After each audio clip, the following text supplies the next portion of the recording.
Hello అండి, నా పేరు మహతి. నేను ఇప్పుడు చెప్పే కథ తంగళ్ళ రాజగోపాల్ గారు రాసిన మళ్ళీ మామూలే. ఈ కథ 2 జూలై 2021న ఈనాడు ఆదివారంలో ప్రచురింపబడింది. ఎప్పుడు నిద్ర పట్టిందో తెలియదు కానీ మెలకు వచ్చేటప్పటికి కిటికీలోంచి వెచ్చగా వెలుతురు తగులుతోంది. వాన వెలిసినట్టుంది. ఏం వాన! 3 రోజుల నుంచి ఎడతెరిపి లేకుండా కురుస్తూనే ఉంది. అసలు రాత్రి అంతా జరిగిన తర్వాత నిద్ర పట్టిందంటేనే గొప్ప. లేవగానే హడావిడిగా వంటింట్లోకి వచ్చేశాను. మా ఇంటి తర్వాత 2 ఖాళీ స్థలాలు. ఆ అవతల కంకర్ రోడ్డుకి ఆనుకుని వెంకటరత్నం పాక, దానవతల పోలిసెట్టోరి తోట. మా వంటింటి కిటికీలోంచి చూస్తే ముసలమ్మ పాక కనపడుతుంది. మళ్ళీ ఏమీ చేసుకోలేదు కదా అన్నాను వంటింట్లో కూర్చుని కాఫీ తాగుతున్న అమ్మతో. లేదులే అంది. అయితే రాత్రి చేసుకుందనే అంటావా? ఏమో, మొహం కడుక్కునరా, కాఫీ తాగుతూ గాని అంది అమ్మ. మొహం కడుక్కుందామని బ్రష్ పట్టుకొని నూతి పళ్ళం దగ్గరికి వెళ్ళగానే నిన్న రాత్రి జరిగిందంతా కళ్ళ ముందు కదలడం మొదలుపెట్టింది. రాత్రి 8 అయ్యుంటుందేమో. పొద్దున్నుంచి రాస్తున్నాను కోడ్. అంతా బాగానే ఉంది కానీ ఎక్కడో ఏదో చిన్న బగ్ ఉంది. ఇక ఇవాళ దొరకదు అని అర్థమైపోయింది నాకు. అంతలో అమ్మ నా గదిలోకి పరిగెత్తుకొచ్చింది.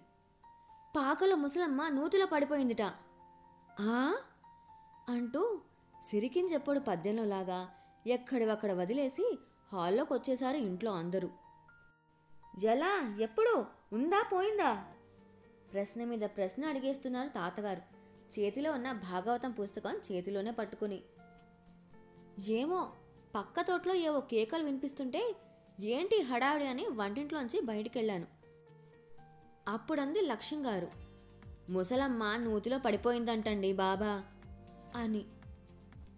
పోలిసెట్టోరి తోటలో టార్చ్ లైట్లు పరిగెడుతున్నాయి. వర్షం అలా తెరిపి లేకుండా కురుస్తూనే ఉంది. గొడుగులేసుకుని గుమిగూడారు పాక చుట్టూ జనం. నేను నాన్న చెరో గొడుగు పట్టుకుని అక్కడి దాకా వెళ్ళాం. అప్పటికే పెద్దమ్మగాళ్ళిద్దరూ నూతిలోకి తాడు దింపారు. ఇదిగో ఓయ్, తాడు తాడు పట్టుకో, లాగేస్తాం, ఏం అవ్వదు, భయపడక, తాడట్టుకో అని కేకలేస్తున్నారు.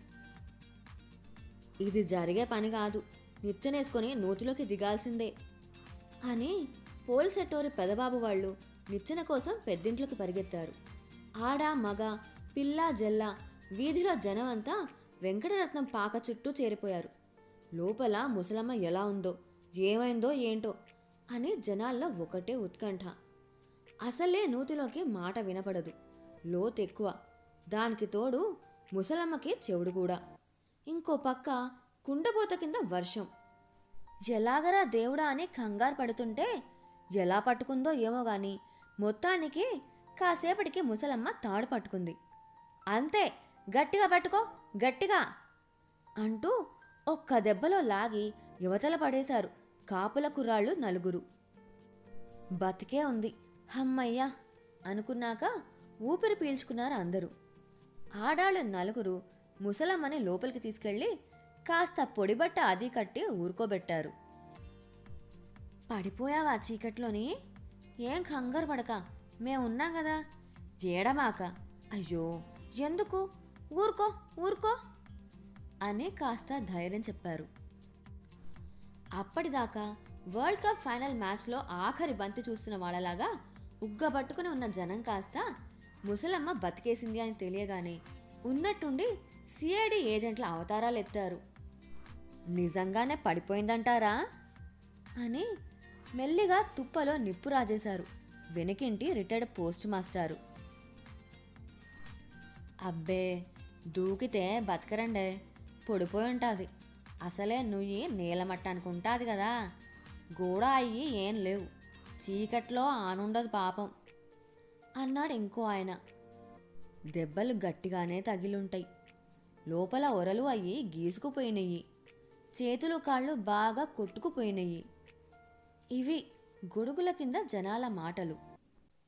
అంతలో లక్ష్యం గారు వాళ్ళ ఆయన జనంలోకొచ్చి, ఇందాక మా అమ్మగారిని దింపి ఇలా తోటమ్మటి నడుచుకుంటా వస్తుంటే సన్నగా అమ్మో బాబో అనే మూలిగినిపించిందండే.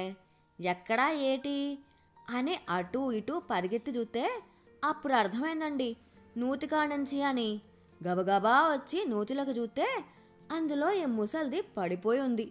పాపం కాళ్ళు గోడకి తన్ని పెట్టుకొని అలా నిలబడి ఉంది. అప్పుడింకా పెద్ద పెద్ద కేకలేసి మా అన్నయ్య గారిని ఆళ్ళని పిలిచానన్న మాట. ఇంకా కాళ్ళు దడుచ్చేయండి బాబా అంటూ చెప్పుకొచ్చాడు.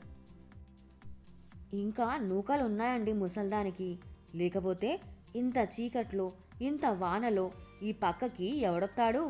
మీరు గాని చూసుండకపోతే అంతే సంగతి.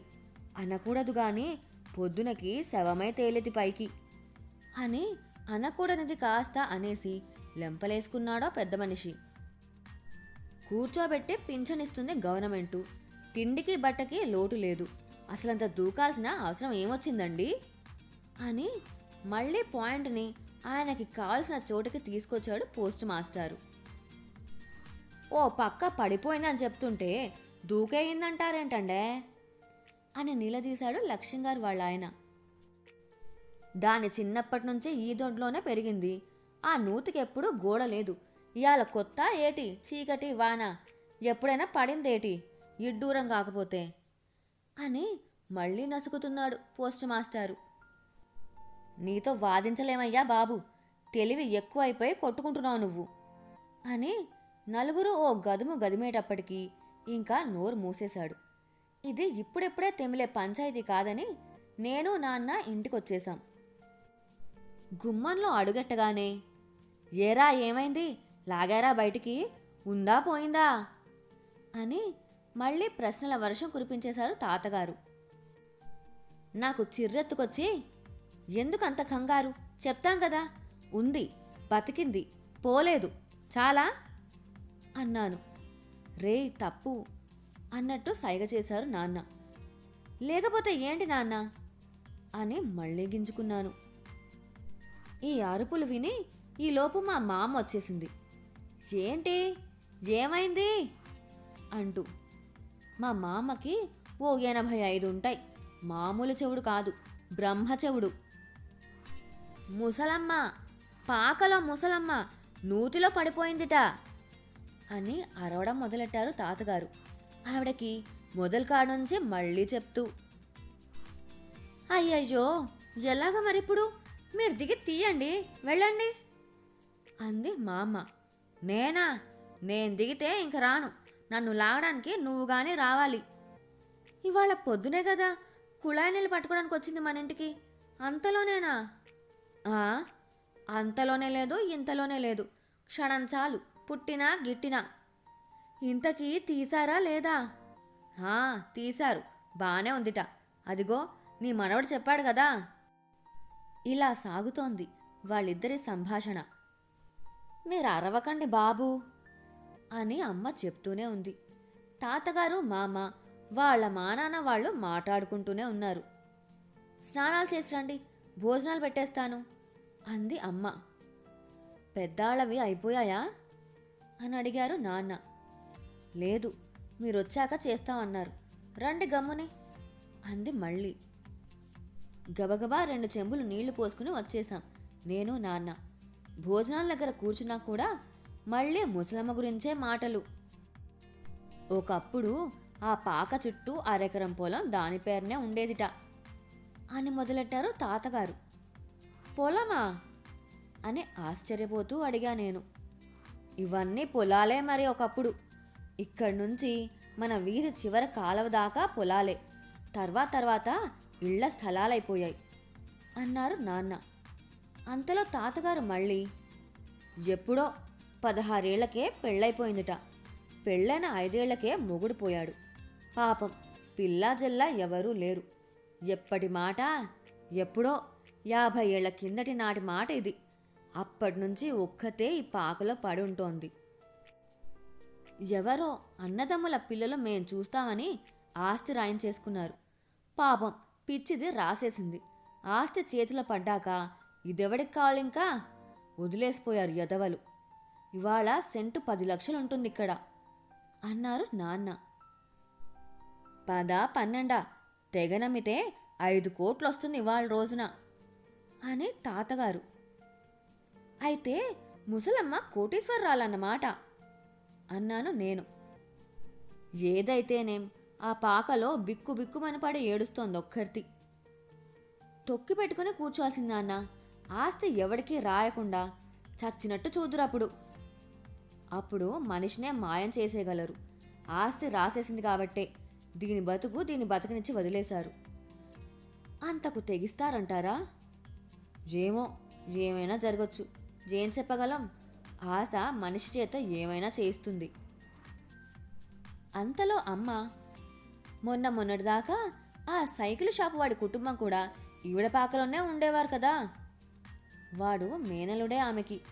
అర్ధరాత్రి వాళ్ళ ఇల్లు కూలిపోతే నేను ఒక్కదాన్నే కదా, నాతో ఉండండ్రా అని ఉంచుకుంది. 3 వంతులు పాక వాళ్లకే ఇచ్చేసి ఓ మూల గదిలోకి సర్దుకుంది. వాళ్ళు తర్వాత ఇల్లు కట్టుకుని పోయారు. ఇదేమో ఒక్కర్తి అయిపోయింది. ఎవడి బతుకు వాడిది. ఏం చేస్తాం? ఏదో ఆ ప్రభుత్వ పింఛను అది పట్టుకుని బతుకుతోంది. ఇంతలో ఏమొచ్చిందో అంటూ చేతులు కడుక్కుని లేచిపోయారు తాతగారు. మన వెనుకింటి పోలిసెట్టోరి పెద్దనాగమణి గారు ఉంది కదా, ఆవిడ రోజు ఏదో ఒక కూర అది ఇచ్చి పంపేది పాపం. ఆ కూర పట్టుకెళ్ళి అందులోకి కాస్త అన్నం ఉడకేసుకుని ఎంగిలి పడేది అంది అమ్మ. పోలిసెట్టోరికి ఈవిడికి చుట్టరికం కూడా ఉందంటావా అమ్మా అని అడిగాను. ఏమో, ఏవైనా దూరపు చుట్టరికం ఉందేమో తెలీదు మనకి. వాళ్ళ ఇంట్లో మనవరాలకి కొడుకు పుట్టాడు కదా మొన్న మధ్య. ఆ చంటాడికి నీళ్లు పోసిపెట్టమని ఈవిడ్ని అడిగేరుట. అంతకన్నానా అమ్మా అని రోజూ వెళ్ళి పిల్లాడికి లాలపోసొచ్చేదిట. కాళ్ల మీద బోర్లా పడుకోబెట్టుకుని భలే సుకుమారంగా స్నానం చేయించేదండి అని చెప్పేది నాగమణి గారు. జళ్ళు కూడా వేసేది రే. లక్ష్యం గారు వాళ్ళ పిల్లలిద్దరూ పొద్దున్నే తయారైపోయి నేను ముందని దాని దగ్గర చేరిపోయేవారు జడేయించుకోవడానికి. ఓ పక్క కాలేజీ టైం అయిపోతోంది రండర్రా బాబు అని వాళ్ళమ్మ ఒకటే గొడవ. మళ్ళీను ఆ ఎదర పెంకుటింట్లో వడ్రంగోళ్ళ అబ్బాయేమో వాళ్లతో పాటు ఈవిడకు కూడా ఓ పాల ప్యాకెట్ తెచ్చిపెట్టేవాడు పొద్దున పూట. అలా ఏదో జనాలు నట్టుకుని కాలక్షేపం చేసేది. మొన్న తుఫాన్ వచ్చినప్పటి నుంచి పాక బాగా పాడైపోయిందని గొడవ పెట్టింది పాపం. చూరులోంచి వర్షపు నీరు కారిపోతాంది. దూలాలవి చెదపట్టేసినయి. రోకలి బండలు అయ్యి పుట్టలు పుట్టలు పెట్టేసినయి. కొంచెం పాక నేయించి పెట్టండ్రా బాబా అని బతిమాలిందిట అన్నదమ్ముల పిల్లల్ని వాళ్ళని. ఎవ్వడూ పట్టించుకున్న పాపాన పోలేదు. ఎన్ని ఉన్నా పైకి మాత్రం అలా నిబ్బరంగా ఉండేది మనిషి. చాలా జాగ్రత్తగా ఉంటుంది రోయ్. మళ్ళీ వెలుతురుండగానే బయట పని అంతా చేసేసుకుని కూర్చుంటుంది. చీకట్లో ఇంకా పాక గట్టు కూడా దిగదు మామూలుగా అయితే. ఏం అవసరం వచ్చి బయటకొచ్చిందో. వానకి వీధి లైట్లు కూడా పనిచేయట్లేదు కదా. చిమ్మ చీకట్లో కనిపించుండదు నుయ్యి. పాపం దెబ్బలు గట్టిగా తగిలుంటాయి చెప్పుకొచ్చింది అమ్మ. మా అన్నాలైపోయాక ఇంకా మిగతా పనంతా పొద్దున చూసుకుందాం, పదండి పోయి పడుకుందాం, ఇప్పటికే పొద్దుపోయింది అంది. ఏం పడుకున్నామో ఎప్పుడు పడుకున్నామో తెలియదు కానీ ఇదిగో లేచేటప్పటికి తెల్లారిపోయింది. మొహం కడుక్కొని వంటింట్లోకి వచ్చాను. అమ్మ కూర తరుక్కుంటోంది. ఆయాసం తట్టుకోలేకపోయిందిటిరా. ఏం చెయ్యాలో తెలవలేదండి. ఒంటి ముండని నేనుంటే ఎంత పోతే ఎంత అనిపించిందమ్మా అని కళ్ళమ్మట నీళ్లు పెట్టుకుంది పాపం అంది అమ్మ. నువ్వెళ్ళి కలిసావా పొద్దునా అని అడిగాను. ఇందాక మనం పాలు కాచుకున్నప్పుడు ఓ గ్లాస్ పాలు పట్టుకెళ్ళి ఇచ్చాను, టీనో కాఫీనో పెట్టుకుంటుందని. నేను కూడా కాఫీ తాగుతూ మళ్ళీ కిటికీలోంచి బయటకు చూశాను. మెల్లిగా వెంకటరత్నం పాకలోంచి బయటకొచ్చింది. వెదురు బద్దకి తెల్లచీర కట్టుకున్నట్టు ఉంది మనిషి. చూరు కింద ముక్కాలి పీట వేసుకుని దాని మీద కూర్చుంది. కూర్చుని ఎటో చూస్తోంది. ఎందుకో నన్నే చూస్తోందేమో అనిపించింది నాకు. నూతిలోంచంటే బయటకి లాగి పడేశారు గాని ఈ ఒంటరితనంలోంచి బయటికి లాగగలిగిన వారెవ్వరు? అని నన్ను అడుగుతున్నట్టు అనిపించింది. ఏం మారింది? ఏదీ మారలేదు, మామూలే. మళ్ళీ అంతా మామూలే.